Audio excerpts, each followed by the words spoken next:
Morning to everyone. Magandang umaga po sa inyong lahat. Welcome to the webinar series of the UP College of Education. This is the session 12, okay? Let me introduce myself first. I'm Professor Marian Christine V. Patriarca from the Educational Administration area. Ako po ay mas kilala sa tawag na Teacher Ting. Okay?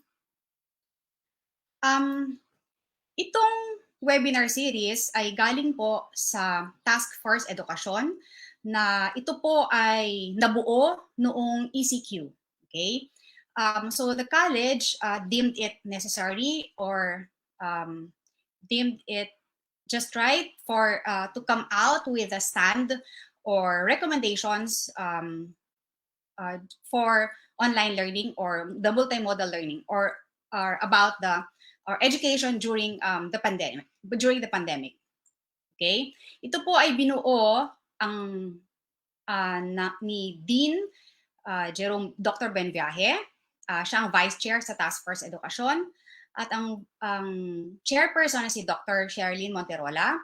Ang bumubuo po ng task force ay sina Dr. Vinluan, Professor Orbeta, Professor Arzadon, Dr. Bustos, Dr. Campo Amor Oligario, Dr. Camposano, si Professor Canuto, Dr. Kauyan, Dr. Lusong Oizon, Professor Maligalig, Dr. Dina Ocampo, at si Professor Elinita Ke. Ang nag-edit po nito ay si Dr. Metilla at ang ibang mga contributors para sa white paper na nilabas po ng College of Education ay galing din sa Education Administration area kung saan po ako kabilang, ang Health Education area, ang Reading, Early Grade, Art, and Language Education area, at ang Special Education area. Okay, so yun po yung bumubuo sa Task Force Edukasyon doon sa white paper na nilabas po. Okay? Ito po yung title ng white paper, Education Resilience and Learning Continuity Plan. Okay? So meron po itong guiding principles, ang compassion, inclusion, and innovation. Okay? So itong principles, itong tatlong prinsipyo po na ito, nung nabuo po yung white paper, ito po yung guiding light nila. Okay?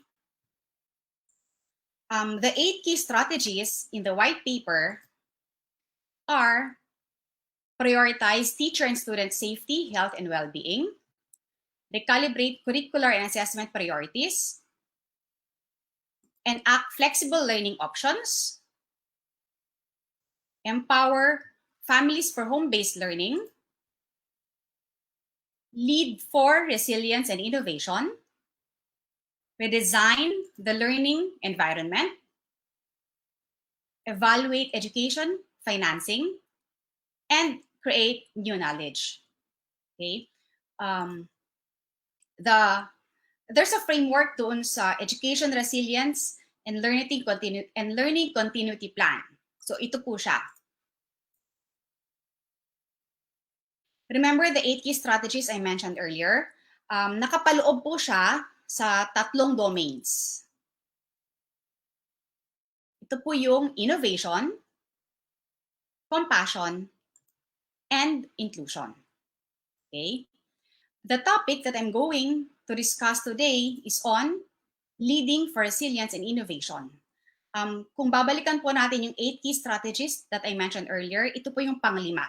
Okay?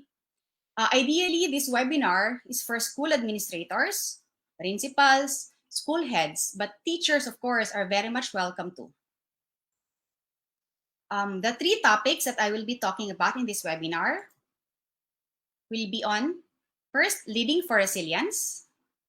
Second is on managing risks. And the third is on integrating technology. I will be discussing all of this in the context of the pandemic. The first topic is on leading for resilience. First, we go down to the basics by defining what is resilience. Merriam-Webster defined it as an ability to recover from or adjust easily to misfortune or change. Ito yung kapasidad ng isang tao na makarecover sa isang mahirap na sitwasyon. Let us take another definition of resilience, from the authors in the field of education. They defined it as swift recovery from adverse situations or difficulties, and a process of adaptation, not an end state. This is most important now in the context of education during the pandemic. The key words here are swift and process of adaptation. Swiftly, or mabilis o agarang pagkabangon sa isang masalimuot o napakahirap na sitwasyon.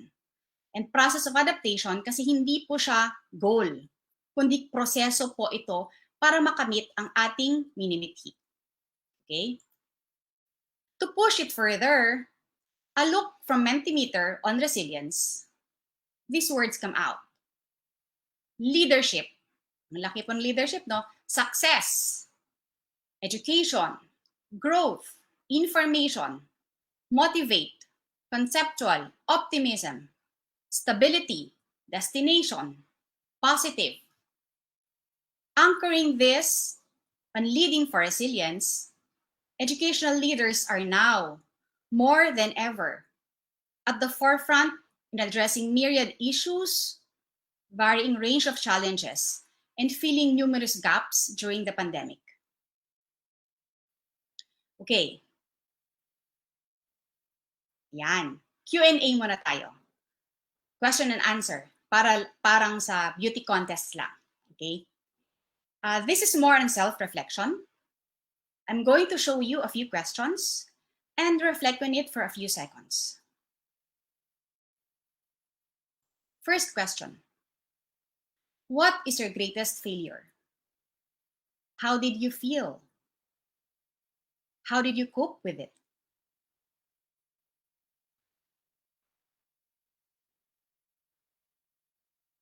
Second, describe a time when a colleague pressured you.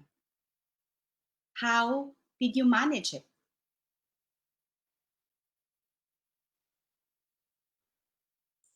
The last question, if you have 1 week off, how do you like to spend it? Why? The answers to these questions determine the resilience level of people. Actually, these are questions that you can use when you interview teacher applicants or future administrators.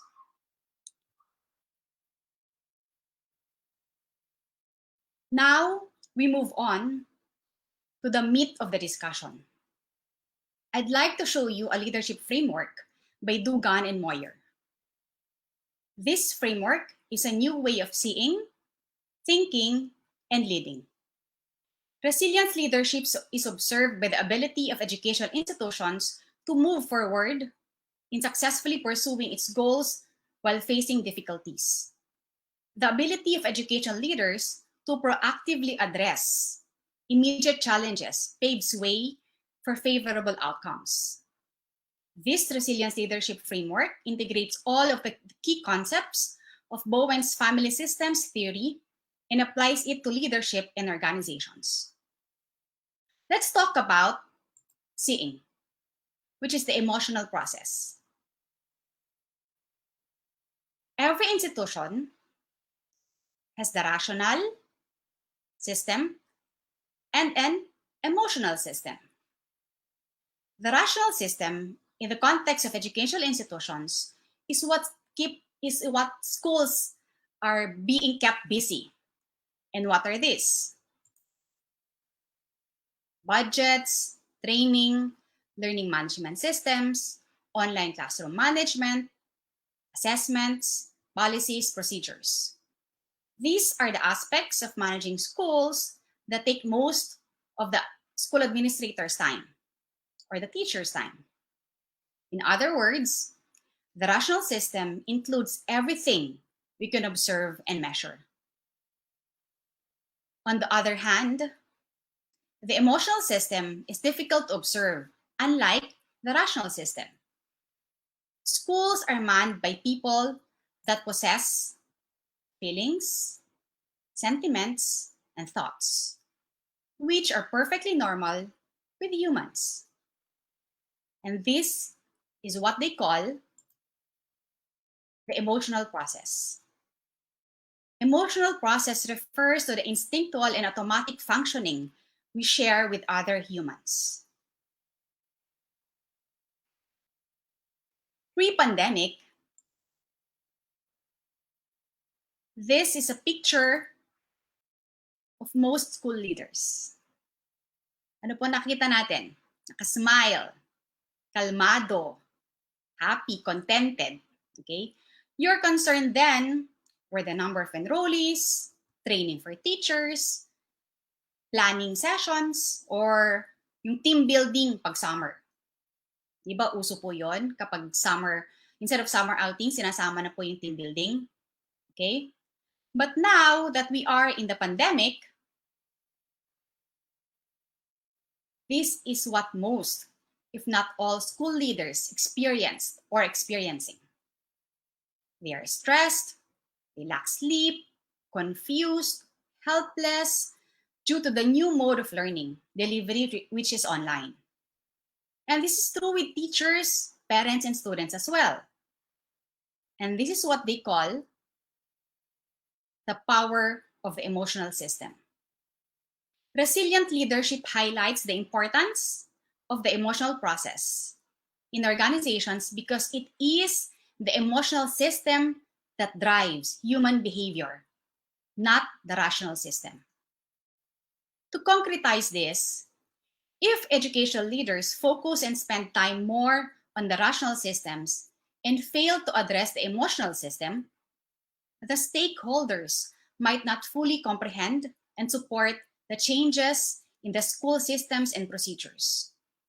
This means that as much as we spend time innovating our systems, more time should be spent in taking into consideration the emotions that everyone is experiencing right now. The pandemic brought us all out of our comfort zones. But no matter how stressful the previous and coming months may be, let me share this with you. Breaking out of your comfort zone is the pathway to growth. Now we move on to the thinking part of the resilient leadership framework. To further explain the thinking systems, there is what is called the triangle concept. Triangles are widespread in schools or any institution. It is vital for educational leaders to recognize the triangle and skillfully manage them. But what are the points of the triangle? This happens when two people or two teachers experience conflict or tension, and a third person is approached to manage that conflict. To illustrate, teacher A and teacher B are in conflict with each other. So what do? They go to the school head, the principal, to request or even demand that he or she does something about the conflict. Hence, the principal now is in a compromising situation. To the principal, he or she might be thinking, and now what? What does he or she needs to do now that he or she is caught in the middle of the two teachers? And the principal's succeeding action can mend or worsen the situation. This is where the thinking system enters. We again have the triangle. The conflict needs to be resolved swiftly to have a positive outcome. The resilient leadership framework suggests two valid skills for leaders to handle themselves in triangles to come out in a win-win situation. Yun naman po ang gusto natin, di po ba? Win-win situation. Okay, para everybody happy. First is to define your position and stay connected with the two teachers in conflict. Second is to stay emotionally neutral. Simply put, the principal should not take sides. Meaning, in triangle situations, it is perfectly fine for the principal to tell the two teachers concerned that they both play a vital role in the school, hence, they're both needed.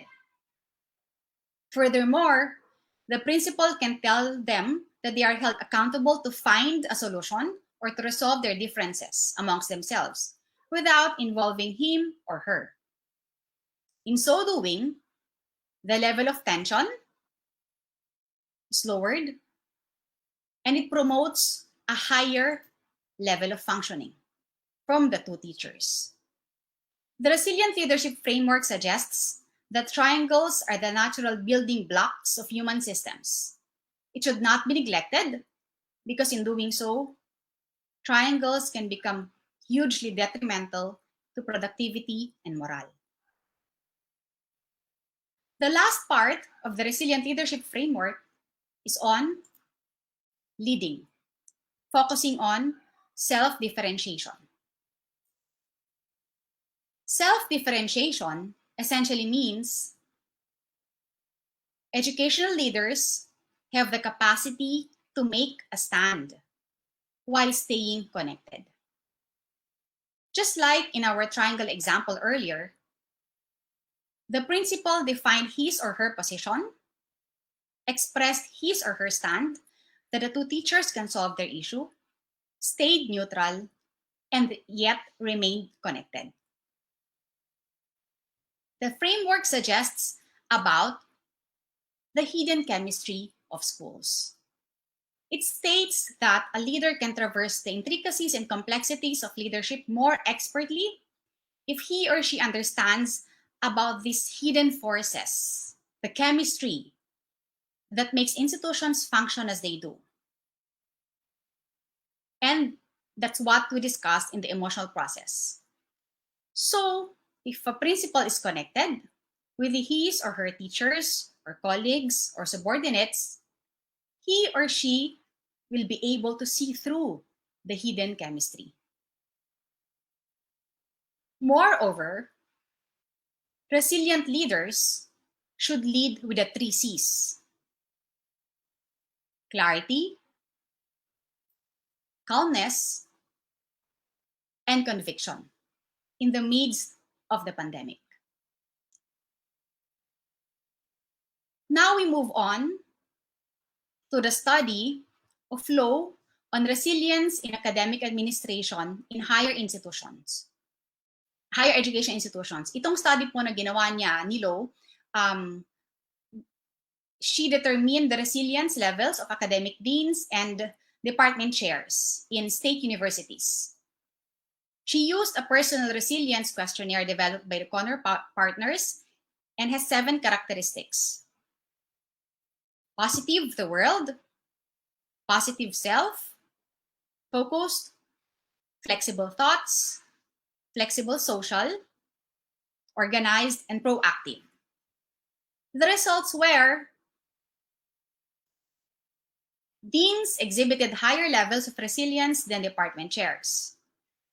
Female administrators were more resilient than males. Academic administrators exhibited above average levels of resilience than their counterparts in other industries. And gender, institutional type, experience, size of the college or department, parental influence, formal training, and incentive were influential in determining resilience levels. So ano ang implikasyon at importansya ng study na ito? It is to assist and support the university leaders in understanding whether their institutions are maximizing their potential for operating effectively during times of crisis. Malamang iniisip na ninyo kung ano nga ba ang isang resilient educational leader? Or kung pasok ka ba bilang isang resilient leader? bago tayo pumunta doon, gusto ko lang itong i-share sa inyo. The Resilience Risks of School Leaders mula kay Allison and Reeves, yung study nila. Resilience risk, number 1. Top leaders stop learning. Kapag maayos na po ang sistema ng isang eskwelahan, ang mga leader ay ayaw nang matuto. Usually. It usually means one thing. They believe they know everything already, but that is a very dangerous thing. Schools are in a constant state of change. Responding to change always requires learning, lalo na ngayong pandemic. Resilience risk 2. People blame everything on the budget. Ayan. Ang rason hindi natin ma-improve ang sistema natin kasi walang budget.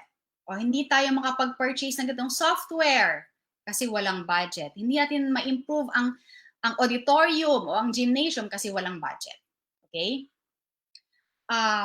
Or hindi tayo makapaggawa ng isang sustainable na professional development program kasi walang budget. Okay? But school leaders fail to monitor the added value of the initiatives. When budget is tight, non-resilient leaders slash budgets without bearing in mind the mission or values of the school. This creates vulnerabilities in the system, which often undermine success. Resilience risk number 3. Leaders ignore critical indicators. Leaders need to know the key metrics because it is a sounding board if there are changes that needs to be made. Ano ba itong mga critical indicators na ito? Passing percentage of board-certified courses like education, engineering, accountancy, or when it comes to teachers, the turnover rate. Kung mabilis ba ang pagpalit ng teachers, nagre-resign po pa sila after a year. Okay, that's an indicator, critical indicator.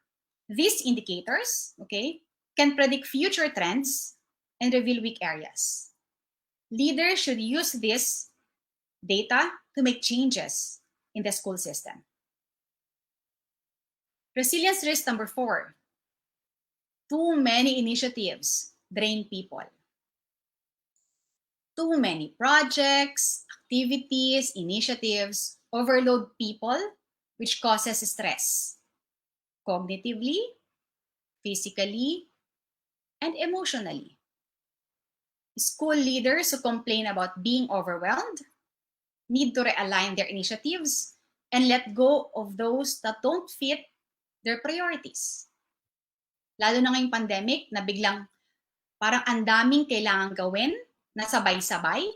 Okay? Kailangan tapusin modules, curated materials na gagawin, tapos may problema pa sa internet connection. Parang lahat sumabay-sabay, no? But as school leaders, we have to know our priorities. Okay? Resilience risk number 5. Success goes uncelebrated. Celebrating wins, no matter if it's big or small, should be done. It creates a positive feeling, a sense of camaraderie in the organization. Small successes, ano ba itong mga to? May natapos na module sa math, science, AP. Successful in online parents orientation. Successful yung online trial classes. Okay? So these are small wins. But if you clump them together, it will become a big win. So we have to celebrate it. Ang celebration naman na ito, hindi ibig sabihin magpapa-party. Okay? Kung mayroon kayong Viber group, you just celebrate there. You praise them for their hard work, the teachers, the staff, the faculty, the administrators. You just praise them. It's praising is also a means of celebrating. Okay? So, ano na nga ba ang isang resilient educational leader? Ito na po, pupunta na po tayo dito. Itong characteristics na i-discuss ko dito ay galing po sa mga nakalap ko sa aking pagre-research. Okay? But I clustered them into themes. And these characteristics are specifically for resilient educational leaders. Okay? Resilient education leaders have a positive mindset. They can see the light at the end of the tunnel, and even in the most frustrating and discouraging situations, and see opportunities amidst potential threats and dangers. A leader with a positive mindset is able to focus their energy to change rather than retreating, worrying, or engaging in defensive and productive activities that pessimistic people do. They stay optimistic, hopeful, faithful, realistic, and believe wholeheartedly in their vision and what their school can become. Naintindihan nila kung paano makamit ang vision na yon kahit sa gitna ng pandemya. Their concept of optimism is tempered by their being realistic. For example, ngayong pandemic, kahit nagaano makasalimuot ang pag-set up ng online learning, isipin pa rin niya na may tatawid natin to. Kaya natin to. Basta sama-sama tayong lahat. Mahirap, pero kakayanin. Resilient educational leader is adaptable. During difficult times or during the pandemic, they're able to generate numerous range of options in two ways. First, they're able to come up with innovative ideas and consider multiple possibilities rather than sticking with familiar perspectives. And second, they're open to asking for help so more options can be laid down. Resilient leaders are flexible and understand the importance of facing fear, particularly the fear of change. Change is critical to any resilient organization, and that they must strive for continuous improvement. Itong paggamit pa lang ng online mode of learning delivery spells the adaptability of education leaders and teachers. Perfect example po itong webinar na ito. Kung hindi po nagka-COVID, hindi po may explore ang online platform for conducting seminars. Nandun pa rin po tayo sa traditional na face-to-face seminars. But this webinar, itong bagong mode, mas na-realize natin na mas maganda pala to kasi mas wide ang reach. You don't need to be physically present in the seminar. All you need to have is an internet connection. Okay? Next, resilient educational leaders are focused. They know what's important to them and have a sense of priorities. Ngayong pandemic, ang daming kailangang asikasuhin. Okay? Lahat rush. Lahat important. But resilient leaders recognize that they can do everything. They are able to say no to the less important things so that they can focus their energy on the few most critical issues. Resilient leaders are organized, creating systems and structures that enable people to work effectively and efficiently. They have a growth mindset. They know that building great schools take tons of dedication and hard work. They're able to recognize that both themselves and their schools are in the process of growth and don't allow themselves to be discouraged when results aren't immediate. Next, resilient leaders are proactive. They try out new approaches and take calculated risks. This willingness to explore potential approaches yields insights and learning that increase the likelihood of successful navigation of the new environment. Resilient leaders are comfortable not to control everything. They understand that the only thing they can do is focus on what's within their sphere of control.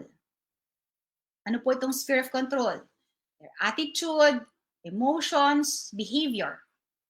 They accept circumstances they can change and remain positive that things will get better.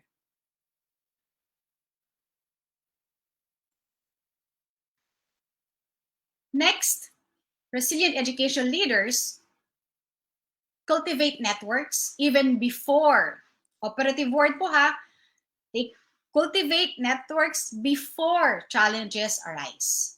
They do not expand their network when difficulties arise. The time to nurture relationships or networks and make positive experiences are from fellow educators, community leaders, alumni, and families of the students is done, again, before the school faces threats. Hindi po yung nagkaroon na kayong problema, saka pa lang kayo mag-expand ng network. Hindi po. Okay? Para po lang po siyang halaman na dinidiligan, inaalagaan. Okay? Ganun po tayo mag-expand ng network. Okay? Even before challenges arise, dapat nakabuild na po tayo ng, nagbi-build na po or nakabuild na po tayo ng network natin. Ang network na sinasabi po dito, network in the field of education, business, family, ganyan po. Kung sino po ang maaring makatulong sa eskwelahan at gusto rin yung matulungan, yun po yung network po natin. Okay? Last, and of importance too is, resilient educational leaders practice self-care. They realize that it is not selfish to take care of their own needs. They are happy doing extension work, make time for activities that revitalize them physically, emotionally, spiritually, and cognitively. Personal renewal generates the energy leaders need to face during this online or remote learning.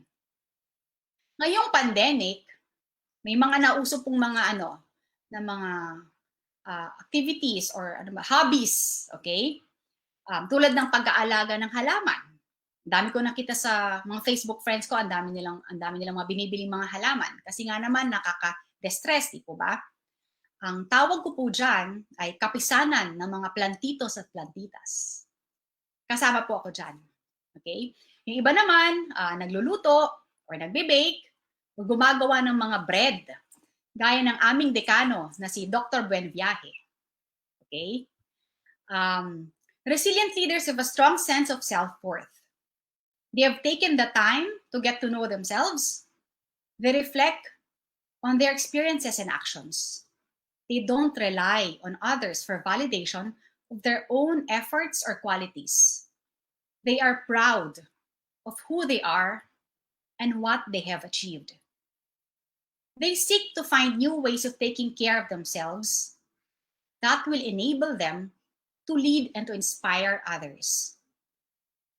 Hence, a resilient educational leader strikes a balance between being positive, adaptable, focused, proactive, expanding network, and practicing self-care.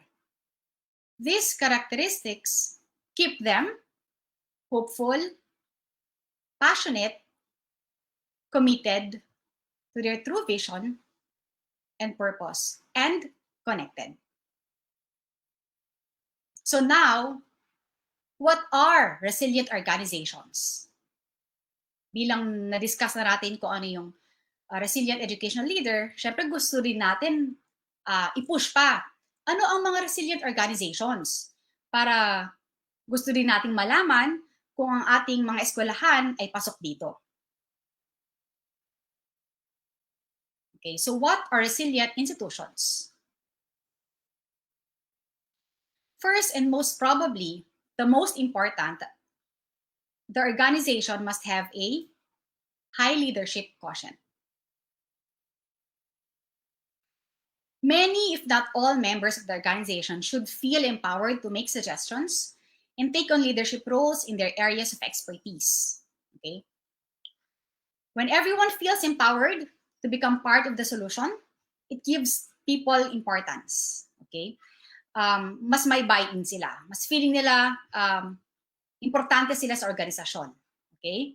By deferring to those with the most knowledge and experience in a specific field, the organization or the school takes advantage of its strengths. Next is teamwork.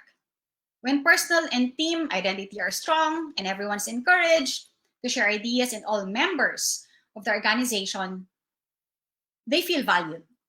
Okay, the creation of a strong collaborative atmosphere instills trust and a sense of belonging that creates solid teamwork. Team members of resilient organizations must clearly understand their roles and must be loyal to the shared vision of the school. So kung titignan, parang ang simple lang po pala, no, ng pagiging isang resilient na eskwelahan. As an ending slide for our discussion on resilient leaders and institutions, I'm sharing this quote by John Maxwell. Leaders become great not because of their power, but because of their ability to empower others. Ang ganda, no?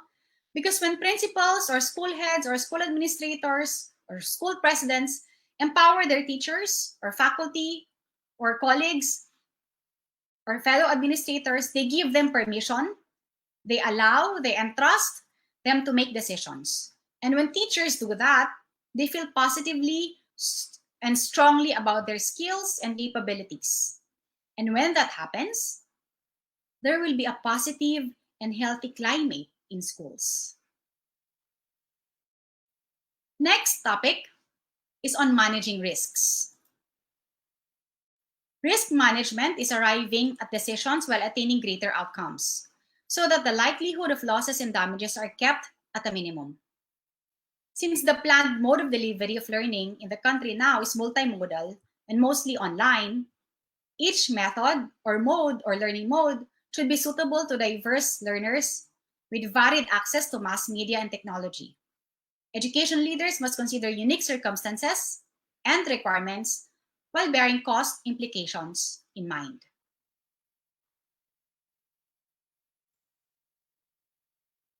Just like when taking care of a dog, for example. I remember my kids were asking me to get a dog kasi favorite po talaga nila ang animals, okay? Maganda nga sana, di po ba? Because it will teach them discipline and responsibility to take care of it.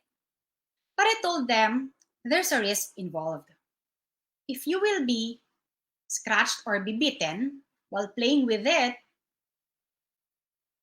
the consequence of that is to get an anti-rabies shot. Eh sobrang takot po ng isa kong anak sa injections. So ang sabi ko, she still needs to manage that fear of hers if she really wants to pet a dog. Kasi nandun po talaga yung risk na makagat, di po ba? Okay? So for those dog lovers out there, alam po natin yon na kahit na gaano kabait ang isang dog, there's still a risk na makakagat po tayo. Kasi baka accidentally naapakan natin sila, naapakan yung buntot, ganyan. Pwede kang kagatin. Defense mechanism din po kasi nila yon. Okay? On a personal note, I love the ocean. I go snorkeling when I get a chance. Pero hindi po ako ganun kagaling lumangoy. Okay? Malakas lang po talaga ang loob ko. Kasi gumagamit po ako ng life jacket. Okay? There's a risk, I know, that I may be taken away by the waves or being drowned. But I'm taking that risk because I love the feeling that I get when I see myriad colors of fishes and corals. Ang ganda po, no? Yung mga nag-snorkel na po dyan. Lahat ng may imagine mong kulay, makikita mo po sa dagat. Lahat po, colors ng fishes, colors ng corals. We are just so lucky that we live in the Philippines. Ang dami pong magagandang dive sites or snorkeling sites sa Pilipinas. Asawa ko rin po kasi mahilig mag-scuba diving. Kaya sumasama po ako sa kanya. Pero nag-snorkel lang po ako. Okay? In short, in all our endeavors, there are risks involved. All we need to do is manage or mitigate them so that losses, disappointments, or frustrations are lessened. Just like in the field of education, there are numerous risks involved, but we choose to face it and temper it with calculated decisions and putting in place systems. Ano nga ba ang risks sa mga eskwelahan? Okay? May study si Raanan about risks in higher education. Ngunit ang mga ito po ay maaari din pong i-apply sa basic education or sa TVET. Okay? First one, academic risk. Second, faculty risk, ethical risks, political risks, management risks, student-related risks. There are also financial risks, insufficient resources, commercialization, security, legal risks, and faculty turnover. Ngunit hindi po lahat ito ang i-discuss ko. Namili lang po ako kung ano yung tingin kong pinaka-applicable sa context ng current pandemic. Okay, first is the academic risk. Ang academic risk po dito, kasama po dyan ang research. Okay? Ang research, nagiging risk ang research if nagpo-produce po tayo ng low quality ng research, a wasteful research, or a dangerous research. Ano yung dangerous research? It is a research that puts teachers, students, stakeholders, equipment, or buildings, or other property at risk. Okay? So yun po yung dangerous research. Next is teaching risk. Low quality of teaching, insufficient resources, ineffective assessments. For institutional quality classifications, there are usually may mga accrediting agencies, organizations that does this, such as PASCO and PACOCOA, okay? Or those being given by the Commission on Higher Education or CHED, kasi nagbibigay po sila ng centers of excellence and centers of development, okay? These are measurements of the quality of teaching or quality of schools, okay? In the context of the pandemic,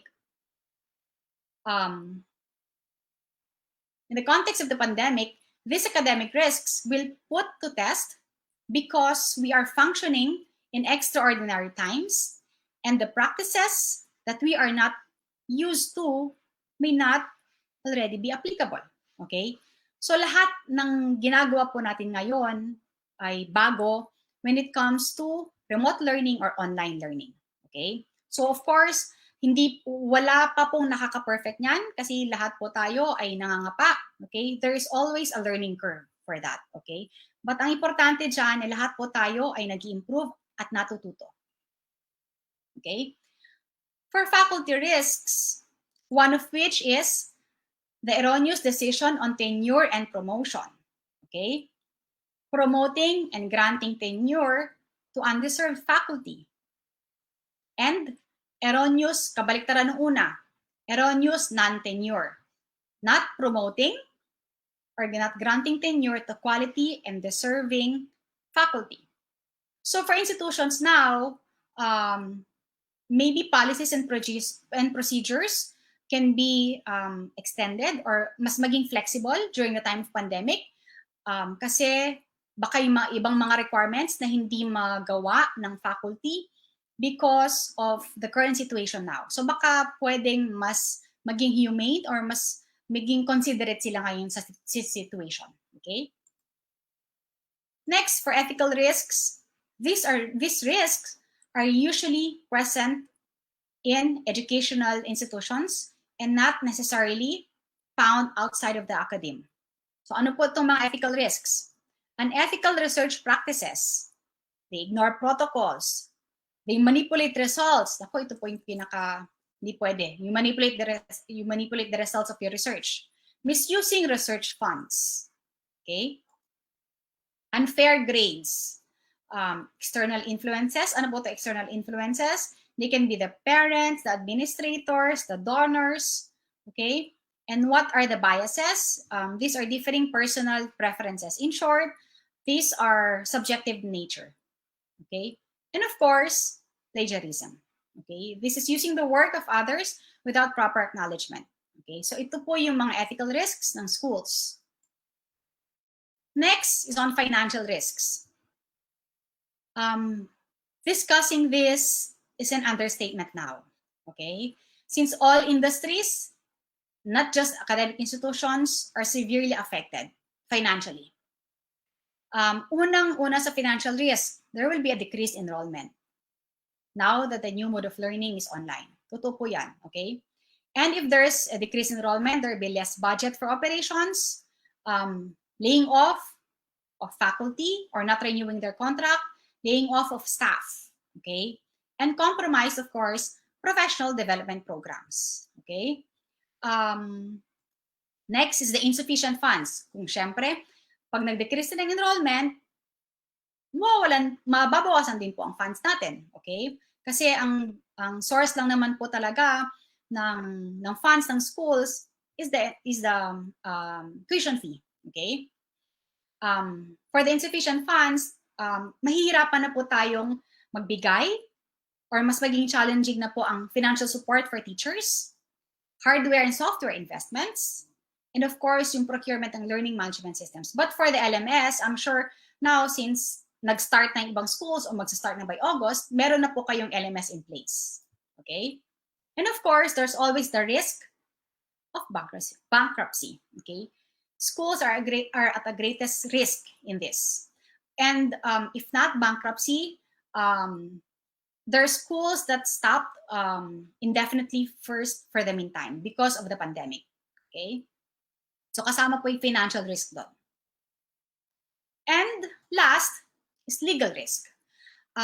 Sa sobrang busy po ng mga school administrators, ito po usually ang hindi nila nabibigyan ng pansin. Ito po yung nakakaligtaan nila. But the legal risk is of equal importance. Data privacy, stringent security measures, policies on online classes, okay? Policies should be revisited if they adhere to the Republic Act 10173 or yung Data Privacy Act, okay? And next, online violence. This is also being supported by Republic Act 10175 or the Cybercrime Prevention Act, okay? So for those school administrators or principals out there who are listening to this webinar, baka po pwede nating may habol itong legal risks na ito kung hindi pa po natin napuput into consideration. Okay? Malaking tulong po kasi ito. Kesa po tayo magkaroon ng problema in the future, might as well put systems in place already. Okay? Now we move on to the 4 steps of the risk management process. Risk identification is a process that is intended to discover all the risks in school or what will the school face, okay, regardless of their likelihood of occurrence. So kahit tingin mo hindi mangyayari, i-identify mo pa rin siya, okay? Paano gagawin to? I-identify mo, make a comprehensive list of all the possible risks, okay? And to concretize this, identify all the risks involved during the online mode of learning. Okay? What are the risks associated with it? Next, after mo ma-identify is to classify. You classify the risks, okay? Going back to earlier example of online learning, this can be classified according to students, to teachers, school resources, okay? For students, what are the risks? Pwedeng lack of computer, gadgets, or kung sa public schools, walang kuryente. Okay? For teachers, same with students, lack of computer or mahina internet connection. Okay? For the risks to be comprehensive, remember yung previous part na na-mention ko kanina, yung academic risk, yung mga legal risk, ganyan. For your risk to be comprehensive, pwede po natin gamitin yon as a springboard. Okay? After classifying the risk, the next step now is to analyze them. Okay? Meron pong isang proseso sa pag-analyze ng risks. Okay? First, is to consider all possible outcomes and combinations for all the identified risks. Next is to evaluate and cluster them.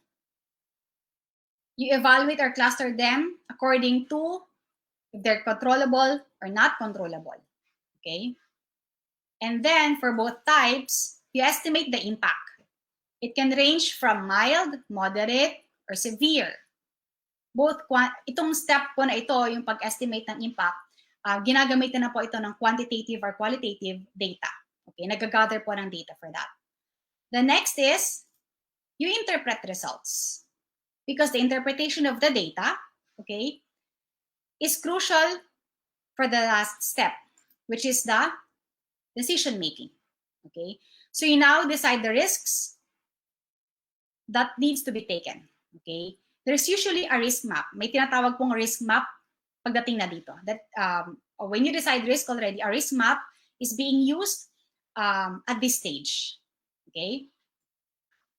Last in the risk management process is mitigate. Again, sa risk mitigation, meron pong 4 scenarios naman po. Kanina steps yung pag-analyze, di po ba? Ito namang risk mitigation, meron pong 4 possible scenarios. Okay? First is to avoid the risk. This means that we do not take the action that may produce the risk. Okay? Next, to transfer the risk. Itong action po na ito, usually, pumapasok na po dito, insurance companies. Okay? You transfer the risk to them. Third is to reduce the risk. Okay? Take action in order to reduce the potential impact of the risk. And lastly, you can accept the risk. You do nothing and take your chances.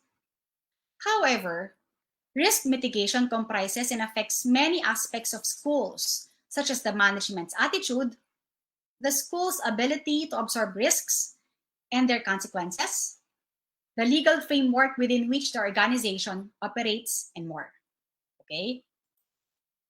After having known these risks, and now what? How can this be applied in schools? There are 4 recommendations to mitigate the risks in the white paper of the Task Force Education of the UP College of Education. First one, create a team that could plan and communicate the main objectives of the initiatives, okay? Plan how to respond to the conditions brought about by the pandemic. And as part of the strategy, the plan should be communicated to all stakeholders.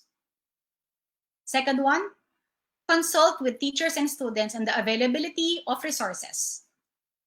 Conduct extensive surveys for teachers and students to determine how they access learning resources. Okay? Ang pag-survey pwedeng in various modes. Okay? Pwedeng sa text, call, online, or sa email.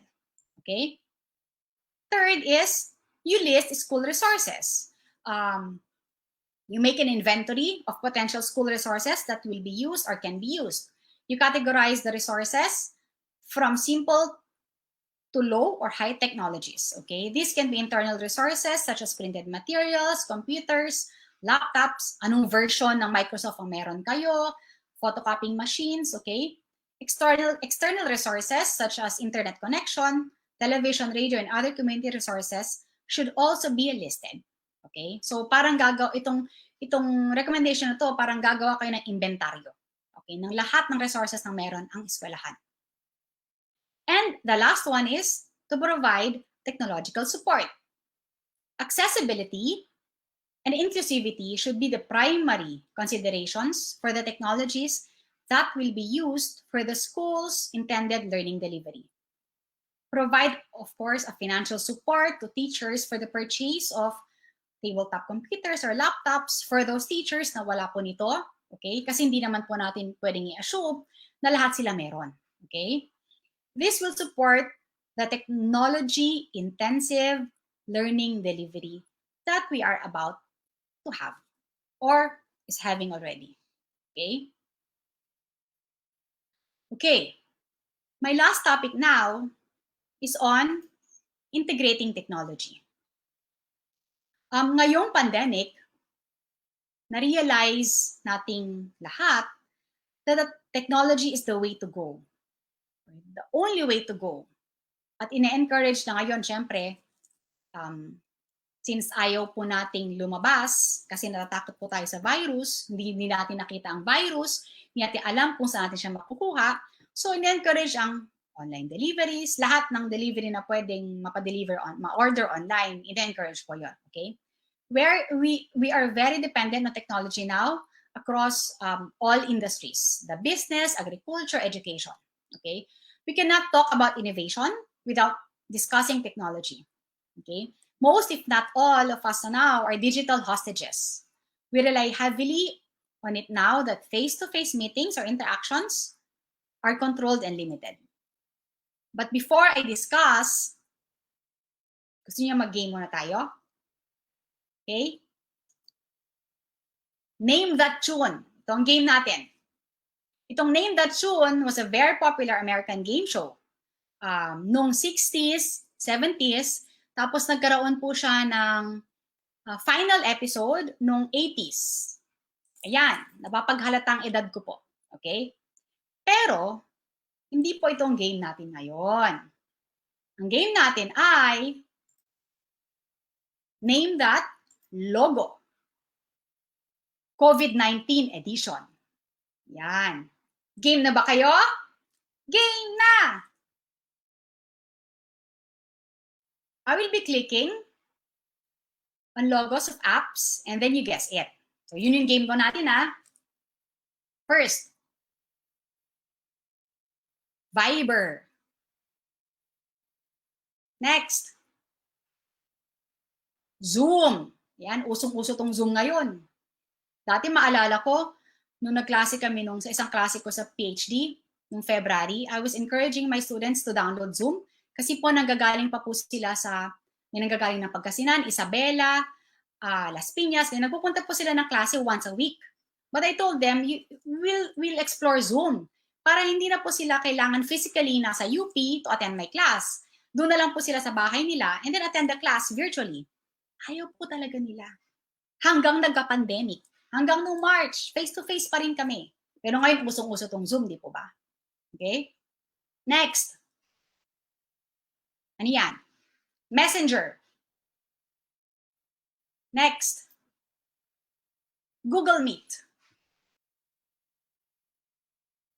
Next. Microsoft Teams. Next. Telegram. And last, WhatsApp. Meron po bang naka-perfect dyan? 7/7? Congratulations! Isa lang po ang ibig sabihin yan. Sagana po kayo sa memory space. Maliban sa COVID, mag-ingat din po tayo ngayon sa sakit na dulot ng online meetings. Ang tawag po dyan ay meetingitis. But seriously, these apps were our lifeline during the ECQ and until now. ECQ, MGCQ, GCQ. Tama po? Yes. Lifeline po natin lahat yan. Okay? Ito ang nagtawid sa atin at kasalukuyang nagtatawid sa ating mga trabaho. That's why we rely heavily on the internet and technology. In the previous webinars done by Professors Lenny Ke and Professor JP Maligalig from the Educational Technology area, they discussed how technology can be utilized in learning. Now, I will be discussing on how to lead schools using technology. Kaakibat ng innovation ang teknolohiya. Creating a culture and conditions for innovation and change. This is from the section 3 in the website of the Office of Educational Technology in the Department of Education in the US. Meron pong subsection dyan ng leadership, and my discussion will be centered on that. The goal of this section is to embed an understanding of technology-enabled education. So ano po ito? First one, espouse collaborative leadership. Kita po ninyo, no? Nangingibabaw talaga ang leadership. Okay? Amidst all of this. Partner with private companies, organizations, or alumni. Okay? Ito yung networking na tinatawag natin kanina. To help in the curriculum and professional development. Okay? Next, prioritize personalized student and professional learning. Inclusivity po ito. Okay?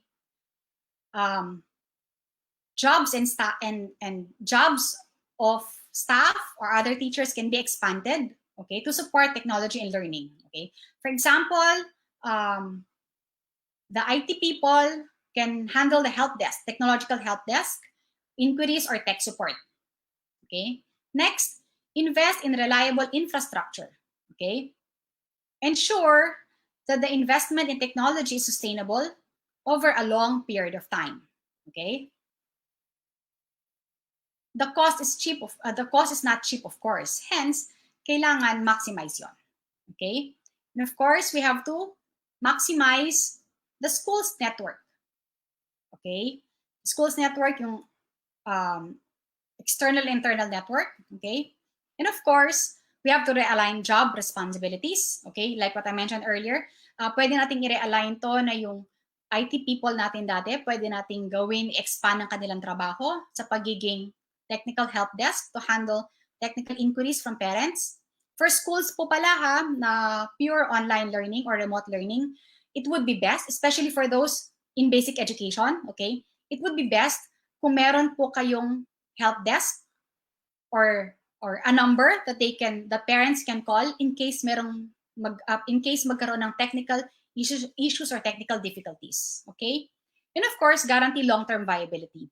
When you invest in softwares or learning management systems, make sure na hindi lang po ito short-lived, na hindi lang po ito until next year or until 2022. Mas maganda po kung viable siya over a long period of time para po masulit yung in-invest po natin dito. And actually, naisip ko nga po, since online mode of learning tayo ngayon, baka nga pag pwede ng face-to-face, pwede na nating gamitin ang blended learning. Like merong time na gantong days, itong grade na to papasok, grade 1 papasok na Monday, Wednesday, Friday. Yung ibang grades, sa bahay lang sila, home-based learning. Okay, remotely, they do remote learning.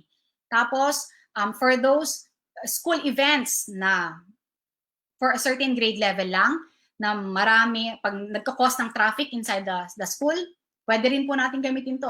All the rest of the students, sa bahay muna kayo, tapos yung grade level na may activity silang lang papasok. So, hindi naman ma-hamper yung education ng mga students na naglo-learn sa bahay because they do it remotely. Okay? So, yun po yung nakikita kong magandang dulot nitong pandemic sa online learning. Eventually, I'm sure most if not all schools will already be doing blended learning. Okay? Next slide I'm going to show you is a framework also by the Office of Educational Technology, which was presented during the 2017, 3 years ago, National Education Technology Plan Update. In the center is the learner in a technology-enabled learning environment. For learning to be facilitated, surrounding the learner are leadership, which sets the vision, teaching, which puts vision into practice, and assessment to understand the learning progress. The outer circle represents the infrastructure that supports accessibility, devices, connectivity, and resources so that learning is everywhere all the time. Ang ganda no, ng framework. And this framework was presented, like what I mentioned kanina, 3 years ago. But it's very timely now that we are in the midst of the pandemic. Our next question is, Who then is a technology leader? I just want to clarify that the principal of the school or the school head or the president or the school president does not necessarily be the technology leader, okay? However, a school administrator's exposure and knowledge on the integration of technology in learning is crucial or vital, okay? The role is not to be taken lightly and must be fulfilled by individuals who do not only understand and enact effective principles of leadership, okay, but also have a working knowledge of technology and its classroom use or its classroom application. First, innovates the use of technology in a school system with the moral imperative of improving the learning of students. The learning of the students should be at the core of technological innovation. Second, integrates technology that is focused on collaboration. Just like what I mentioned earlier, on the framework used with the Office of Educational Technology of the U.S. Department of Education, collaboration in leadership is vital, and so with integrating technology. And last, continually modernizes the school. The updating or modernizing of the school system in terms of its possession of technology, resources, and other use of those technologies for the goal of improved and modern instruction is the goal of a technology leader, okay? So in the context of the pandemic, schools must have technology or a digital team or committee headed by a technology leader who can espouse the integration of the use of technology in learning, okay? In the study of Jury on technology integration guidelines in education in developing countries, he suggested itong guidelines na to para sa school administrators and policymakers, okay? Actually, madami ito, but the others na na-mention niya, nangyayari na o nagawa na natin ngayong pandemic, okay? First one is expand national and international network. Ayan. Di po ba? Common theme na naman ang network, aside from leadership, expanding network. Okay? We have to establish links with other institutions within the country or outside of the country. Okay? Next is the provision of a technical help desk. Okay? Ayan. Ito na naman po yung nabanggit ko kanina. This is very crucial, especially for parents who are not tech savvy. Okay? We have to take into consideration na hindi po lahat, lalo sa basic ed, kasi ang nasa higher education, kaya na po nila on their own yan, ang mag-online learning. But for the basic education, especially for the elementary level, kailangan po may technical help desk to support the parents. Huwag po nating i-assume na ang parents, since we are in the digital age, ang parents po marunong gumamit ng Zoom or ng Meet or ng learning management system na gagamitin ng mga eskwelahan. Kailangan po ready tayo as administrators to help the parents. Yung mga high school students, very minimal na lang po ang kanilang assistance pagdating sa technology, pagdating sa paggamit ng paggamit ng LMS, okay? Kasi mas magagaling pa po sila kaysa mga parents, okay? So for those younger ones lang, like kung kinder to probably until grade 6, okay? Kailangan po natin talaga silang suportahan, yung mga parents, and even the students, of course, okay? Next is recycling and redeployment of older machines, okay? This is an ecologically sound alternative to the purchasing of new computers, okay? Next, professional support to teachers, of course. Constant updating and retraining to enhance the technological skills of the teachers is crucial or important, okay? And of course, last, to adopt legal frameworks, okay? Schools must always take into consideration the Republic Acts I mentioned earlier, RA 10173 for Data Privacy Act and 10175 for cybercrime, okay? Importante po siya. And in connection with technology is communication, okay? Pahabol lang po to na slide sa akin. but I'd like to present to you a timeless communication model, which is touted as the mother of all models. This was developed post-World War II by Shannon and Weaver. It has 6 elements: the sender, the encoder, the channel, decoder, and receiver. The sender is the source of information. The encoder is the machine that encodes or transmits our words using codes like radio waves, or it can also be the person transmitting the message. Next is the channel, which is the infrastructure, or sometimes called the medium, to transmit our message. Next, the decoder, the exact opposite of encoder. It is how the message is received using technology. And the receiver. This is the destination of the message. So at this point, communication has occurred already, when a message has been sent and received by the sender and received by the receiver, okay? Then a feedback happens.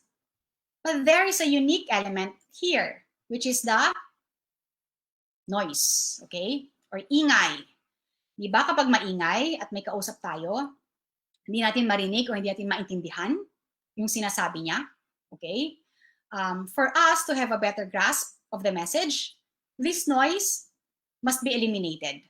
Or if we cannot eliminate it, it must be managed for the message to still be understood. Okay? Pero itong noise na ito ay may tinatawag na internal noise at external noise.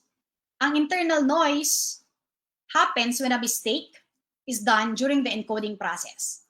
For example, merong na-misspell na word doon sa sulat or doon sa email or doon sa policy, sa memo, or merong line na na-omit, iba na ang message na ipaparating.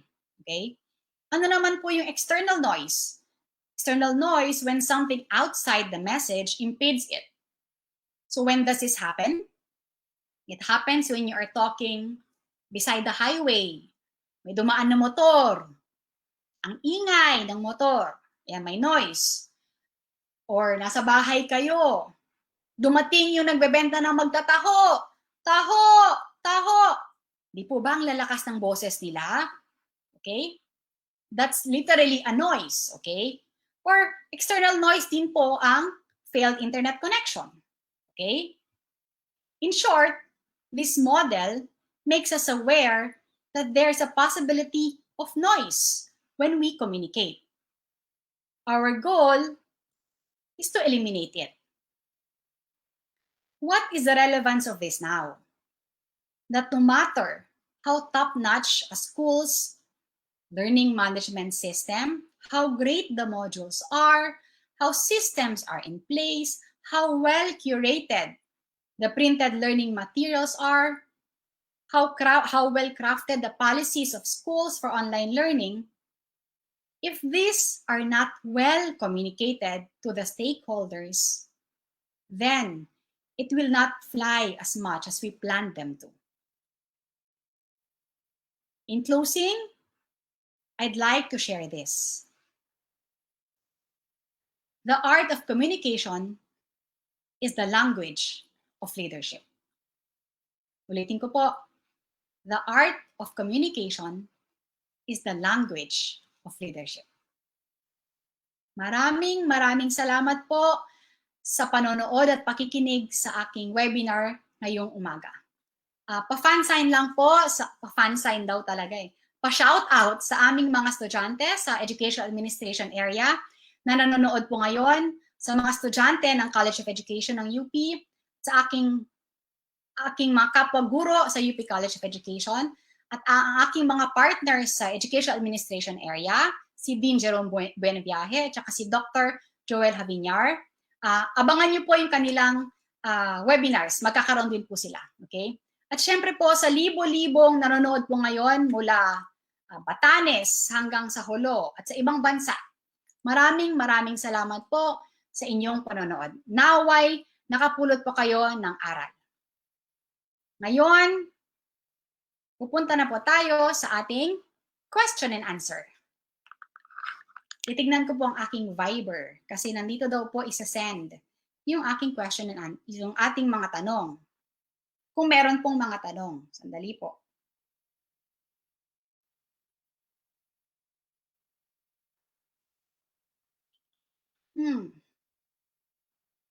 Ayan.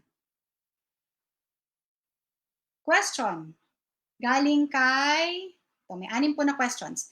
Galing kay Jason Amistoso. What if the principal and the teacher have the conflict? Oo nga naman. Hindi na yung triangle concept, di ba? Line concept na yun. Kasi ang triangle concept, dalawang teachers at saka yung principal. Okay? Kung ang teacher at ang principal ang may conflict, the teacher, the principal must always bear in mind na siya ang principal. Siya ang leader ng eskwelahan. But that does not mean that he or she has the power over the teacher. Huwag niyang isipin yung power of being the principal. Okay?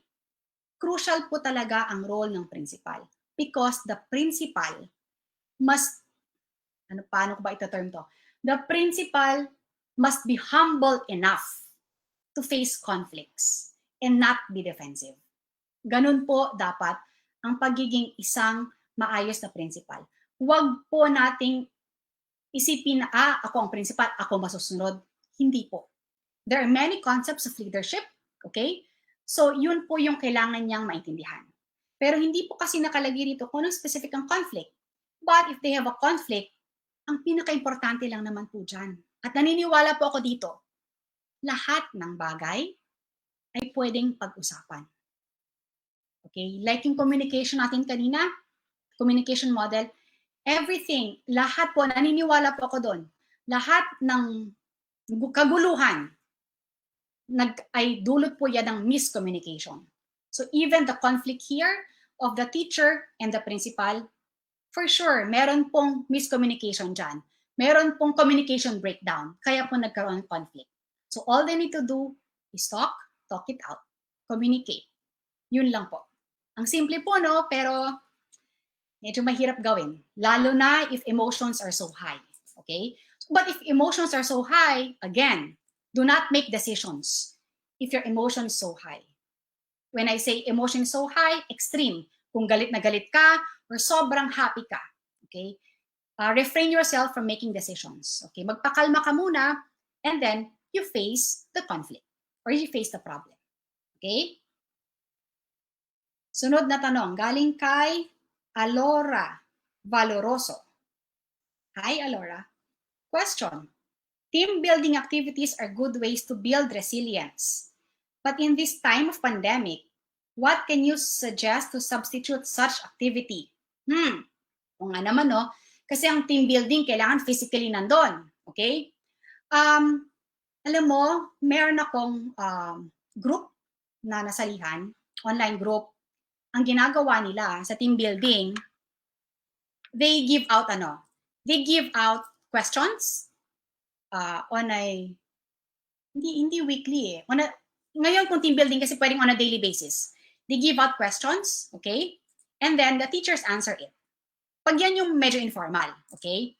But kapag formal team building, pwede namang online. Why not? Wala namang problema. Kasi when you do team building, pwede mo naman silang i-cluster or i-group. Kunwari sa Zoom, meron yung may facility na pwede mo siyang i-group into clusters, okay? And then they talk it out. Ang ating kasing, ang traditional thinking kasi natin ng team building is kailangan we have to be physically present, face to face. Okay? Kasi ano yun eh, physical, 'di ba? Umaakyat tayo ng mga cobwebs, and yung cobweb, tinatawag umaakyat tayo sa mga lubid, ganyan, nagko-crawl tayo, okay? But now that we are in the pandemic, kailangan nating i-reinvent ang team building through online. It's still possible, okay? Kung ano yung prinsipyo ng team building noon, it's to build camaraderie, we just transfer it online, okay? Pwede po yan. It's still possible. Okay? Next, galing kay Ronara Kalaor, Punong Bayan. Hello, teacher. Good morning, Teacher Ting.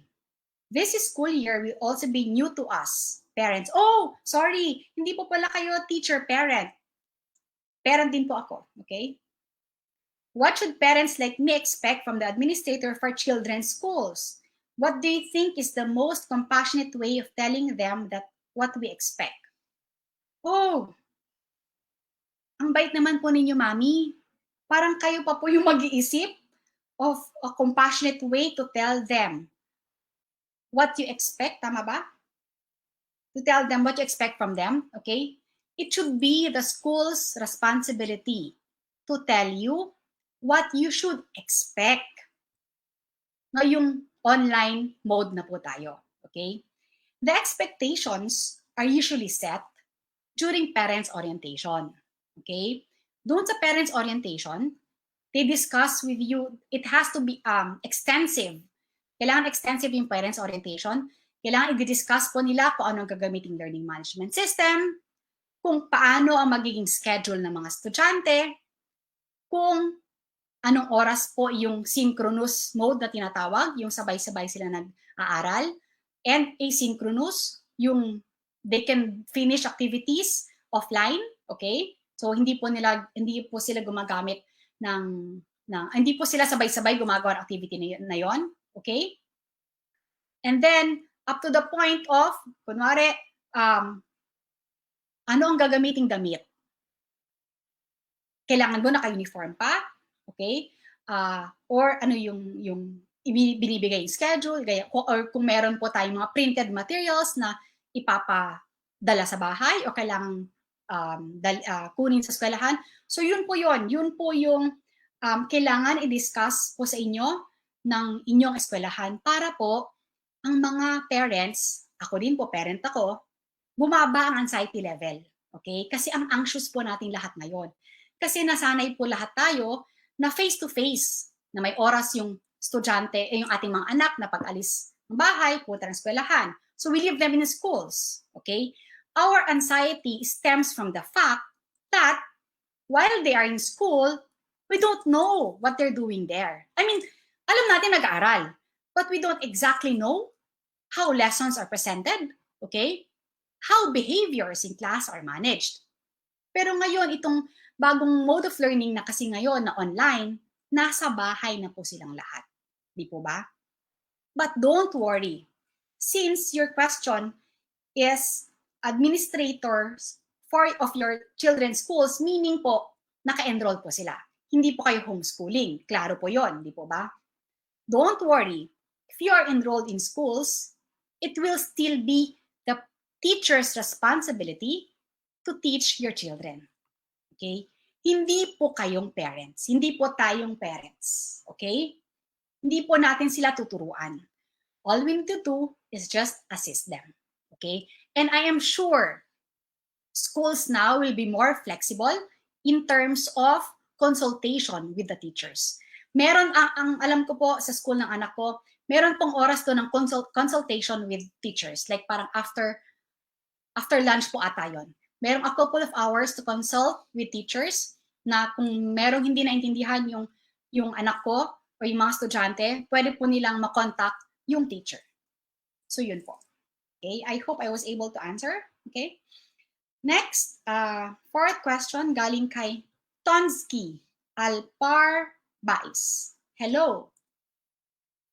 How to become a resilient teacher if the environment around you is negative? There is a monopoly of ideas, and you can even raise your own opinion. A lot of tasks are passed on our shoulders. Nalungkot naman po ako. Okay? Parang ang hirap po, no? Ang hirap po mag-exist or magtrabaho productively in an environment na binabaril lahat ng idea mo o sinashut down lahat ng idea mo, okay? And all you can do is accept whatever is passed down on you, di ba? Okay? Naintindihan ko po to. Sabihin po ninyo sa principal nyo kung ganun po siya or doon sa co-teachers mo, mag-enroll po sila ng Masters ng Educational Administration para po maging aware sila ng iba't ibang leadership concepts. Okay? But seriously, how can you become a resilient teacher? Again, like what I mentioned, what I discussed earlier, we cannot control the people around us. What we can only control is ourselves, our behavior, our actions, our attitudes. Okay? If we control that, yun lang yung sphere of control natin eh. Hindi natin hawak yung teachers or yung principal. Tayo lang. And if you do that, if you're able to do that, and if you are able na hindi ka magpa-apekto, na hindi ka naapektuhan ng people around you, you will become a resilient teacher. I'm telling you. Okay? So do not expect that you can control others. The most that you can do is control yourself. Okay? Next question, galing kay Al Cameron Avila. Hello, magandang umaga. May tool po ba, ma'am, para ma-identify ang mga risks upang makagawa ng concrete plan? Doon po sa study kanina that I presented, meron po silang tool na ginamit, o mayroong framework na ginamit. Okay? I-PM mo ako sa paano ba ito? Para I can share with you the tool. Okay? I-email mo ako or mag-message ka sa mag-message ka sa Facebook. Mag-message ka na lang sa Facebook ng College of Education, and then you tell that this is for Teacher Ting Patriarca. Para yung admin po, ibibigay po sa akin. Para ibibigay ko rin sa iyo. Okay? Last question galing kay Jane Smith. What reliable infrastructure can you recommend resilient leaders can improve at this time of pandemic? Ano po kaya ito? What reliable infrastructure can you recommend resilient leaders? Medyo naguguluhan po ako sa tanong. Vague siya. When you say infrastructure in terms of software po ba ito? O hardware? Or physical infrastructure? Okay? But anyhow, ganito lang po yan. When administrators or principals choose software, doon lang po tayo software or learning management system. Okay? Kasi yun po yung crucial sa mga schools ngayon eh. Ang dami na pong mga suppliers ng learning management system. So, the key there is to choose an LMS that is most appropriate or suitable to the needs of the school. Okay? Huwag po nating gayahin ang LMS ng isang eskwelahan kasi yun yung gamit nila. Okay? Hindi po natin kasi alam kung anong rason kung bakit nila yung pinili. Okay? So what we can only do is choose an LMS based on the school's needs. So kailangan po nating malaman yon. Kasi yung pagpili ng LMS, depende rin po kung ano yung extent ng paggamit po natin dito. Okay? Yun, pwede po kayo sa Google, tapos marami pa pong ibang LMS. Okay? I'm not just so familiar with the others. Okay? So, maraming salamat po. Wala. Teacher Shari? Meron pa po, parang wala na. Wait lang po. Baka po nag-message.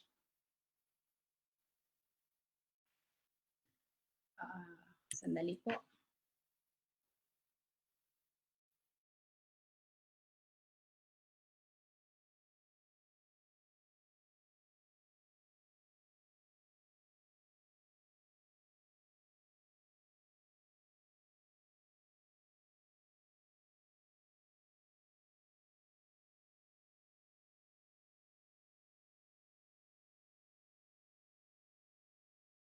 Kita na rin ang mga ring light at saka isang lamp sa eyeglasses ko. Nagre-reflect na sila. Okay, meron pa po. Okay na po daw po, sabi ni Teacher Shari, at saka ni Teacher JP. Maraming salamat po at abangan po ninyo ang ibang mga webinars dito po sa UP College of Education. Thank you so much. Magandang umaga at pwede na po tayong mananghalian.